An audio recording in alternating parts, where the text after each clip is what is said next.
Hello, मैं आनंद sir आज नए टॉपिक के साथ class 10th subject social science chapter आपका है सत्ता की साझेदारी। ये इकाई थर्ड का सिविक्स का चैप्टर है।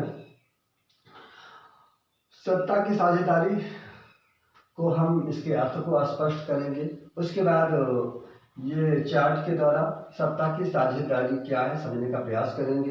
जो बेल्जियम और श्रीलंका में जातीय समुदाय कितने परसेंट में रहते थे और किस क्षेत्र में कहाँ रहते थे वो समझने का प्रयास करेंगे। उसके बाद हम इसको मैप के द्वारा समझने का प्रयास करेंगे। इसमें भी वही फ्रेंच और डच लोगों का कितना परसेंट था ये इस वीडियो में हम जानेंगे और कुछ अलग विशेषताएं हैं उसको समझने का प्रयास करेंगे। आइए देखते हैं सत्ता की साझेदारी। सत्ता की साझेदारी का विचार इस विचारधारा के विरुद्ध आया कि सत्ता का बंटवारा नहीं हो सकता है। सत्ता का बंटवारा नहीं हो सकता है क्योंकि पहले से ये धारणाएं चली आ रही थी कि राजा ही सारी शक्तियों को उपयोग करता आया है। अगर इन सत्ता का बंटवारा किया गया तो शासन व्यवस्था अस्थिर हो जाएगी, विद्रोह होंगे, तनाव पैदा होगा, इसलिए सत्ता का बंटवारा नहीं हो सकता। लेकिन जब लोकतंत्र की स्थापना हुई, लोकतंत्र को सब लोग अपनाने लगे और सत्ता का केंद्र या राजनीतिक शक्ति का केंद्र जनता को माना गया अर्थात लोकतंत्र स्थापित किया गया, तब वहां पे जनता की शक्ति ही सत्ता का स्रोत बनी। और ये बेल्जियम में आपको दिखाई दिया कि बेल्जियम में किस तरह से सत्ता का बंटवारा करके वहाँ पे स्थिरता और एकता स्थापित की गई। आइए देखते हैं आगे जो बताया गया। उसी लोकतांत्रिक शासन व्यवस्था को अच्छा कहा जाता है जिसमें जनता ज़्यादा से ज़्यादा राजनीतिक प्रशासन में भागीदार होती है। कहा गया है उसी शासन व्यवस्था को अच्छा माना जाता है जिसमें जनता राजनीतिक शासन में ज़्यादा से ज़्यादा भाग लेती है या उसे शामिल किया जाता है। आइए देखते हैं अब सत्ता की साझेदारी में जो आपका चैप्टर है इसमें बेल्जियम और श्रीलंका के कुछ जातीय समुदायों का परसेंट कितना था और इनका योगदान क्या कैसे था और कितना था ये समझने का प्रयास करेंगे। तो बेल्जियम को देखते हैं। बेल्जियम की जनसंख्या 1 करोड़ थी और बेल्जियम की राजधानी ब्रुसेल्स थी। इसे यूरोपीय संघ की राजधानी भी थी और इस ब्रुसेल्स में फ्रेंच लोग का प्रतिशत 80% था और डच लोगों का 20% था। ऐसे देखते हैं अब बेल्जियम के स्थान पे इनका फ्रेंच लोगों का डच लोगों का परसेंट कितना था ये समझने का हम प्रयास करेंगे। देखते हैं ये स्थान फ्लेमिश और दूसरा बेलोन और ये जर्मन। तो फ्लेमिश 59%, बेलोन 40%, जर्मन 1%। इनको थोड़ा सा ना के बराबर इनको नहीं का अध्ययन करेंगे। हम फ्लेमिश और बेलोन का अध्ययन करेंगे। फ्लेमिश 59% है, इन्हें बहुसंख्यक में थे और जो बेलोन लोग थे इनका प्रतिशत 40% था, इसीलिए इन्हें अल्पसंख्यक कहा जाएगा। और देखिए ये फ्लेमिश जो लोग थे डच बहुसंख्यक अर्थात देखिए इनका देखिए परसेंटेज 59 है, लेकिन ये कम दुर्बल और कमजोर है। संख्या में तो ज्यादा है लेकिन दुर्बल और कमजोर है। वही देखते हैं बेलोन का 40% है, इन्हें हम अल्पसंख्यक कहेंगे। उसके बाद यहाँ पे फ्रेंच लोग रहते हैं, ये समृद्ध और शक्तिशाली हैं। इधर फ्लेमिश जो लोग हैं संख्या में तो ज़्यादा हैं लेकिन दुर्बल और कमज़ोर हैं। बेलोन लोग जो हैं ये 40% हैं, लेकिन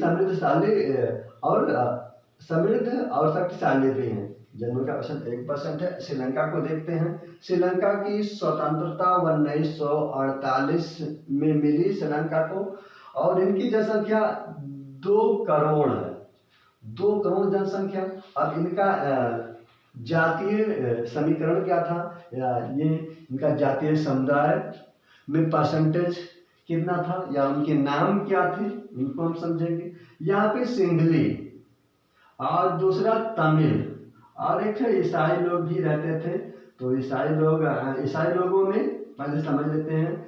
सिंघली और तमिल भाषा दोनों बोलते थे ये ईसाई।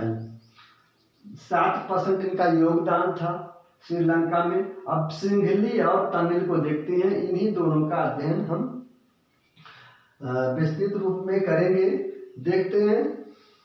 सिंघली लोग 74%, कितना 74%, ये अधिकतर बौद्ध थे। और ये तमिलों को देखते हैं, ये 18% पे हैं, जिसमें सिंघली तमिल 13% है, और इसमें ये भारतीय तमिल हम कहेंगे,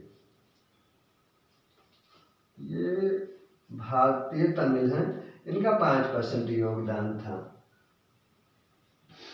और 1956 में सिंघली को राष्ट्रभाषा घोषित कर दिया गया, और विश्वविद्यालय और सरकारी नौकरियों में सिंघली लोगों को प्राथमिकता दी गई। सिंघली लोगों को प्राथमिकता दी गई थी।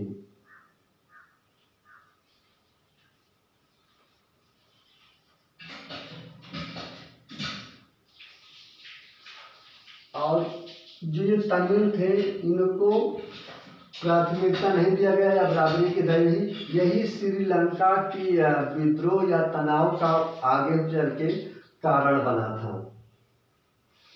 इनको अधिकार ज़्यादा दिए गए और तमिलों को कम दिए गए। आइए देखते हैं, इनको मैप द्वारा समझने का प्रयास करते हैं। देखिए आपका बेल्जियम यूरोप महाद्वीप में स्थित है। यहाँ पे हम दो स्थान पढ़ेंगे। एक फ्लेमिश है, दूसरा बेलोन है। फ्लेमिश में 59% लोग रहते हैं और बेलोन में 40% रहते हैं। 1% जर्मन है। अब यहाँ देखिए डच, फ्लेमिश में कुछ लोग रहे हैं, डच लोग रह रहे हैं, और बेलोन में फ्रेंच लोग रहते हैं। कौन लोग रह रहे हैं? फ्रेंच लोग रहते हैं। और देखिए यहाँ पे ये दुर्बल और कमजोर है। दुर्बल कमजोर कौन है? डच लोग हैं। बहुसंख्यक में है लेकिन कमजोर है। ये पोर्शन जो देख रहे हैं, ये पोर्शन डच लोगों का है या फ्लेमिश स्थान लोगों का है। ये बहुसंख्यक में है। एंड ये पोर्शन जो देख रहे हैं, ये पोर्शन इतना सा पोर्शन ये है, ये जो दिखाई दे रहा है, ये स्थान ये बेलोन लोगों का है। ये 40% रहते हैं। यहाँ फ्रेंच जात के लोग रहते हैं जो अल्पसंख्यक में है। ये लेकिन समृद्ध और शक्तिशाली हैं। और बेल्जियम की जनसंख्या 1 करोड़ जनसंख्या बताई गई है। और यहाँ देख लेते हैं, ये जर्मन लोगों का 1% ये क्षेत्र है। और उसके बाद ब्रुसेल्स की जो ये राजधानी, बेल्जियम की राजधानी है, यहाँ पे फ्रेंच लोग 80% है और डच लोगों का 20% योगदान है। लेकिन पूरे बेल्जियम की बात करें तो डच लोग 59 पे हैं और फ्रेंच लोग हैं 40% पे। देखते हैं। और बेल्जियम के अंतर्राष्ट्रीय जो देश हैं वो कितने हैं जो बेल्जियम के सीमा रेखा को स्पष्ट करते हैं। देखते हैं। फ्रांस, जर्मनी, नीदरलैंड और लग्जमबर्ग 4 कंट्रियां हैं जो बेल्जियम की सीमा रेखा को, अंतर्राष्ट्रीय सीमा रेखा को स्पर्श करती हैं। इनको याद करने के लिए फ्रांस और जर्मनी आपके मशहूर काफ़ी पावरफुल हैं।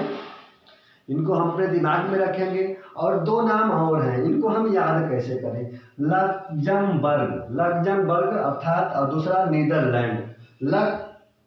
लक्स हम याद करेंगे इसको, लक, हमारा लक जम गया है, और लक हमारा जम गया है तो नींद आ गई है। तो ऐसे में इनको याद करें, एक अपना एक बना लेते हैं लॉजिक, और उसी के माध्यम से हम थोड़ा सा उसको समझने का प्रयास भी करते हैं, जिससे वो काफ़ी दिन तक हमारे दिमाग में बना रहे और याद रख सके। फ्रांस और जर्मनी, उसके बाद लक्जमबर्ग को याद करेंगे, हमारा लक जम गया है और अच्छी सी नींद आ गई है। तो ये आपके अंतर्राष्ट्रीय सीमा को स्पर्श करने वाले बेल्जियम के देश थे। तो श्रीलंका को देखते हैं। श्रीलंका का जो एक क्वेश्चन है, इसमें 74% सिंघली रहते हैं। अधिकतर यहाँ पे बौद्ध हैं, और 1948 में इन्हें स्वतंत्रता मिली। यहाँ की जनसंख्या 2 करोड़ है। अब जनसंख्या के बारे में देख लेते हैं। यहाँ पे देखा कि हरियाणा की जनसंख्या 2 करोड़ है। हरियाणा की जनसंख्या की आधी आपकी बेल्जियम की जनसंख्या कहलाएगी, और हरियाणा के बराबर संख्या का हम कहेंगे तो आपकी श्रीलंका की जनसंख्या कहलाएगी, क्योंकि हरियाणा की भी जनसंख्या लगभग 2 करोड़ है। और इसको देख लेते हैं। ये 1956 में सिंघलियों को राष्ट्रभाषा का दर्जा प्रदान कर दिया गया, और जो सिंघली नागरिक लोग थे इनको विश्वविद्यालय या सरकारी नौकरियों में आरक्षण या इनको प्रोत्साहन दिया गया, इनको बढ़ावा दिया गया। लेकिन यही व्यवस्था जो तमिल लोग थे उन्हें नहीं दिया गया था, अर्थात तमिलों को इतना प्रोत्साहन नहीं दिया गया, उन्हें आरक्षण देने की बात नहीं की गई, जिससे श्रीलंका में विद्रोह और तनाव, अस्थिरता और एकता नहीं स्थापित हो सका। तो यहाँ पे अस्थिरता बनी रही, और बेल्जियम ने सत्ता का बंटवारा किया था, इसलिए बेल्जियम में लोकतंत्र स्थापित रहा और आगे चलता रहा, और श्रीलंका में वो स्थिति नहीं बन सकी। तो ये सत्ता की साझेदारी आपका कंप्लीट हुआ। ये जातीय समीकरण था, यहाँ से भी क्वेश्चन आपके रहते हैं, इसलिए इनको ऐसे बनाने का प्रयास किया गया। अब अगली टॉपिक में हम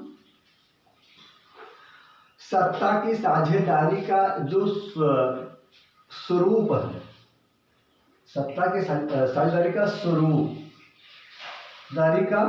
स्वरूप क्या है, उसका हम अध्ययन करेंगे अगले वीडियो में। तो इसी के साथ good morning and thank you, धन्यवाद। और अगले टॉपिक के साथ फिर हम हाजिर होंगे, सत्ता की साझेदारी के स्वरूप।